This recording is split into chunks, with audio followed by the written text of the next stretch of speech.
Welcome to Change Management Process Descriptions, and thank you for your interest. We hope you'll take time after this short presentation to explore the other Triad Unlimited presentations on YouTube. Follow us on LinkedIn, and visit our website to see all our service and training offerings. Change management establishes processes to administer, prepare, manage, and reinforce change management. If leadership support was the most important AMP function, change management is arguably the second on that list. AMP touches almost every process in an organization, and it takes a focused, measured effort to prepare for and enable change of that magnitude and effect.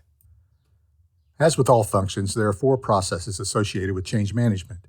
First is administration, where governance is established and administration of change management is developed. Preparing is the next phase in change management, where scope of the change management project and the team organization and sponsorship are developed. The third phase is managing, to develop and implement change management plans. The fourth process is reinforcing, where we collect and diagnose change management feedback and use feedback to promote continuous improvement of change management processes. There are several benefits realized by change management. Communication of the necessity of change, along with provision of the knowledge and tools necessary to accomplish effective change, decreases confusion and anxiety within the organization by promoting a team approach to change. Preparing for change by developing change strategies and assessing the impact of change on the organization prevents false starts that diminish credibility of the program. Managing change through clear communication, training, and coaching ensures all stakeholders stay engaged as the program progresses and they can execute new processes successfully. Reinforcing change by communicating successes, recognizing contributors, and measuring changed behaviors promotes positivity toward the program and demonstrates continued support by leadership. Change management administration. Administration methodology establishes governance and administration of change management. AMP change management is based on the Prosky-Adkar model.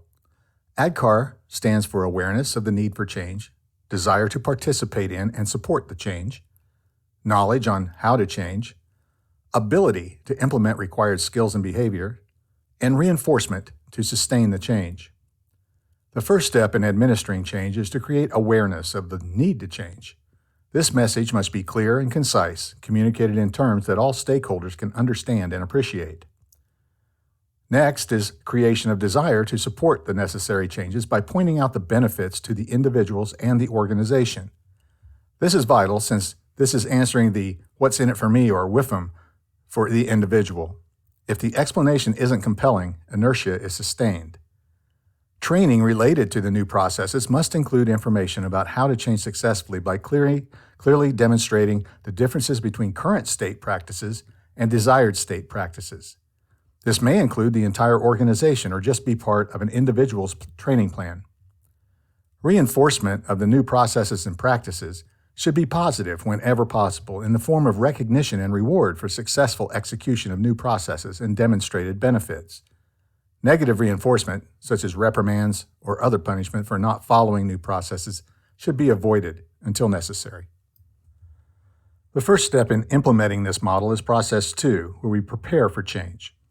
The preparing methodology establishes scope of the change management project, the project team organization, and obtains sponsorship. It's a 6-step preparing methodology. It's phase 1. It helps change and project teams prepare for designing their change management plans by answering the following questions. How much change management does this project need? Who is impacted by this initiative and in what ways? And who are the sponsors we need to be involved to make sure this initiative is successful? So the 6 steps to develop this preparation or develop a change characteristics profile. It just says, here's some insight into the change at hand. How big is this? How's the scope? What's the impact of it in general terms? Then an organizational attribute profile is developed, and this gives a view of the organization and the groups that are being impacted and any specific problems that they may have or attributes that they may have that will contribute to challenges when changing. Then the change management team structure is developed. And this defines how many change management resources are needed for the effort and where are they positioned in relationship to the project team and project sponsors. Then a sponsor assessment, structure, and roles development is done. This provides an understanding of the leaders across the organization who will need to act as sponsors of the change. This is where we also identify possible challenges with some leaders and start to formulate plans to get those leaders on board so that they can actively sponsor the changes necessary. We also do an impact assessment to get ready and prepare. And this assessment identifies groups of individuals who are impacted by the change and how they're being impacted and the unique challenges that might be faced with this group in the project. And then change management strategy is developed from all these inputs based on all these assessments. A strategy that scales the change management effort to align with the type and size of the change is put together and articulated. And once we're prepared, we move into process 3, which is managing the change. Managing methodology develops and implements the change management plans. The management phase focuses on creating these plans that will integrate with the overall AMP project plan. These change management plans articulate methods that will support individuals being impacted by the project. This is what people typically think of when they talk about change management. And based on the model's research, Prosky's research, there are 5 plans that support individuals as they move through the ADKAR model. First, we have to have a communication plan. These are so critical to the change process. The communication plan articulates the key messages that need to go to various impacted audiences. It also accounts for who will send the messages and when, ensuring employees are hearing the messages about the change from people who have credibility with them and at the right time. The second plan is the sponsor roadmap.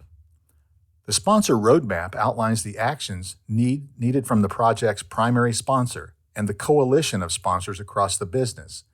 In order to help executives be active and visible sponsors of the change, this plan provides details of when and where we need the leaders to be present, what communications they should send, and which peers across the coalition they need to align with to support the change. The training plan is a required part of most changes as well. It is critical to help people build the knowledge and ability they need to work in a new way. The training plan identifies who will need what training and when. It is very important that the training plan be sequenced in a way that allows for awareness and desire building before anyone is sent to training. The coaching plan outlines how we'll engage with and equip managers and people leaders to lead the change with their own teams. Managers play a significant role in aiding the change management effort, but they need to be engaged as employees themselves first and allowed to work through their own change process.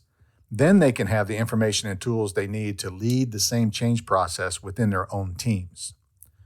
And finally, there's got to be a resistance management plan. The resistance management plan provides a strategy for both proactively and reactively addressing resistance. At the outset of a project, anticipated areas of resistance can be identified and proactively planned for. Specific activities targeted at potentially resistant groups. This can head off resistance before it becomes a problem. The resistance management plan should also include the process and plan for identifying, understanding, and addressing resistance that comes up throughout the life of the project. The final process in change management is reinforcing methodology, where we collect and diagnose change management feedback and use that feedback to promote continuous improvement of change management processes. The reinforcing phase is often neglected, but it's very critical because it helps create specific action plans for ensuring that the change is sustained. In this phase, project and change teams develop measures and mechanisms to measure how well the change is taking hold, to see if employees are doing their jobs the new way, and identify and correct gaps to celebrate success. This includes measuring changes in behavior. As the change is being implemented and the solution of the project is going live, it is important to establish measures to see if people are doing their jobs in the new way. These measures will be unique for each project and based on what new behaviors are required of the employees in the change state. A corrective action plan identifies gaps in people not fully adopting and using the new way of working. So the change and project team must take action to correct those gaps. It's important to remember ADKAR in this phase and identify accurately why people may not be embracing the change and address the root cause of the gap. Reinforcement mechanisms are necessary because people are physiologically wired for habit. It is common that even though people may change successfully, they will revert to their old habits unless there are specific measures in place to prevent them from doing so. Reinforcement mechanisms can include continued compliance measuring, ongoing training, and coaching. Individual and group recognition approaches are vitally important to recognize the hard work people have put in embracing change. Every person and organization is different, so it's important to look for means of recognition that will resonate with the individuals.